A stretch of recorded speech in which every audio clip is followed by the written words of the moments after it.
Hello friends, இன்னைக்கு இந்த வீடியோல ரொம்பவே சிம்பிளா, அதே சமயம் ரொம்ப டேஸ்ட்டா நம்ம பூண்டு குழம்பு எப்படி செய்றது அப்படின்றத பார்க்கலாம். இது ஒரு 2லேருந்து 3 பேர் அளவுக்கு சாப்பிடலாம். வாங்க எப்படி செய்றதுன்னு வீடியோக்குள்ள போகலாம். இப்போ ஃபர்ஸ்ட்டு நெல்லிக்காய் சைஸ் புளி எடுத்துக்கோங்க.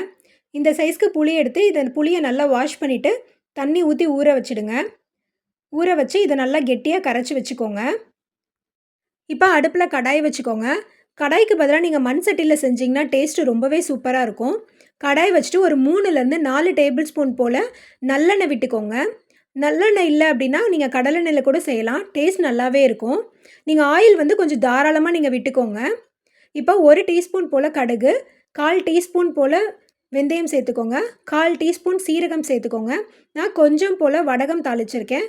வடகம் சூப்பர் மார்க்கெட்ல கிடைக்கும். சப்போஸ் வடகம் இல்லன்னா ஒண்ணும் பிரச்சனை இல்ல. இப்போ நான் ஒரு 10லேருந்து 15 சின்ன வெங்காயத்த கட் பண்ணிட்டு சேர்த்துருக்கேன். இதோட கொஞ்சம் போல சின்ன வெங்காயம் முழுசா போட்டிருக்கேன். நீங்க இந்த டிஷ்ஷுக்கு சின்ன வெங்காயம் சேர்த்து செய்யும்போது டேஸ்ட் ரொம்பவே நல்லாயிருக்கும். சின்ன வெங்காயம் இல்லன்னா 2 மீடியம் சைஸ் பெரிய வெங்காயத்தை சேர்த்துக்கோங்க. இப்போ 2 மீடியம் சைஸ் தக்காளியை இந்த மாரி மிக்ஸியில போட்டு அரைச்சு பேஸ்ட் பண்ணி வச்சுக்கோங்க. ஒரு கொத்து கருவேப்பிலையும் சேர்த்துக்கோங்க. சேர்த்துட்டு இத நல்லா வதக்கிக்கோங்க.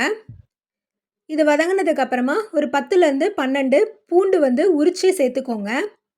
பூண்டு நான் முழுசா சேர்க்குறேன். அப்போ தான் பூண்டு நம்ம குழம்போடு எடுத்து சாப்பிடும்போது டேஸ்ட் நல்லாயிருக்கும். இப்போ இது வதங்கினதுக்கு அப்புறமா நம்ம பேஸ்ட் பண்ணி வச்சுருக்கிற தக்காளி இதில் சேர்த்துக்கோங்க.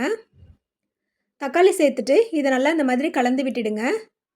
இப்போ இந்த டிஷ்ஷுக்கு தேவையான அளவு உப்பு சேர்த்துக்கோங்க. உப்பு சேர்த்துட்டு இதை நல்லா இந்த மாதிரி கலந்து விட்டுடுங்க. இப்போ இதில் 1/4 டீஸ்பூன் போல் மஞ்சள்தூள் சேர்த்துக்கோங்க. நான் ஒரு 1½ டேபிள் ஸ்பூன் போல் குழம்பு மிளகாய் தூள் சேர்த்துருக்கேன். நீங்கள் உங்ககிட்ட குழம்பு மிளகாய் தூள் இல்லை அப்படின்னா 1 டீஸ்பூன் போல் மிளகாய் தூள், 2 டீஸ்பூன் போல் தனியாத்தூள் சேர்த்துக்கோங்க. அதோட 1/2 டீஸ்பூன் சீரகம் சேர்த்துக்கோங்க. நான் குழம்பு மிளகாய் தூளில் எல்லாமே சேர்த்து அரைச்சதுனால நான் அதை மட்டும் இப்போ சேர்த்துக்கிறேன்.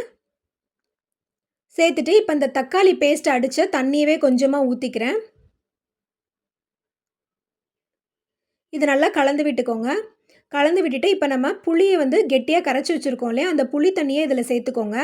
நல்லா ஃபில்டர் பண்ணிவிட்டு சேர்த்துக்கோங்க. இப்போ இந்த புளி தண்ணியை சேர்த்து இந்த மாதிரி நல்லா கலந்து விட்டுக்கோங்க. இது கலந்து விட்டதுக்கப்புறமா நான் ஒரு 1/2 டம்ளர் அளவுக்கு தண்ணி சேர்த்துக்கிறேன். தண்ணி சேர்த்துட்டு உப்பு காரம் செக் பண்ணிக்கோங்க. செக் பண்ணிவிட்டு அட்ஜஸ்ட் பண்ணிக்கோங்க பார்த்துட்டு. இப்போ மூடி போட்டு ஒரு 15 நிமிஷம் போல் நல்லா இதை கொதிக்க விட்டுடுங்க. பார்த்தீங்கன்னா இந்த எண்ணெயெல்லாம் பிரிஞ்சு இந்த மாதிரி மேலே வரணும். அந்தளவுக்கு இது கொதிக்கணும். சப்போஸ் அப்படி வரலன்னா திருப்பி மூடி போட்டு ஒரு 5 நிமிஷம் நீங்கள் கொதிக்க வச்சுடுங்க குழம்ப. இப்போ பார்த்தீங்கன்னா நல்லா எண்ணெய் மிதக்க மிதக்க குழம்பு ரெடி ஆகிடுச்சு பாருங்க. அவ்வளோதாங்க. சூப்பராக சிம்பிளாக பூண்டு குழம்பு டக்குன்னு ரெடி ஆகிடுச்சு. இதே மாதிரி நீங்களும் வீட்டில் ட்ரை பண்ணி பாருங்கள். டேஸ்ட் அவ்வளோ சூப்பராக இருக்கும். சுடு சாதத்தில் போட்டு சாப்பிடும்போதெல்லாம் டேஸ்ட் அவ்வளோ ஒரு அருமையாக இருக்கும். இதே மாதிரி நீங்களும் வீட்டில் ட்ரை பண்ணி பாருங்கள். ட்ரை பண்ணி பார்த்துட்டு எப்படி இருந்தது அப்படின்ட்டு எனக்கு கமெண்ட் பண்ணுங்கள். இந்த வீடியோ உங்களுக்கு பிடிச்சிருந்துச்சுன்னா லைக் பண்ணுங்கள், ஷேர் பண்ணுங்கள்.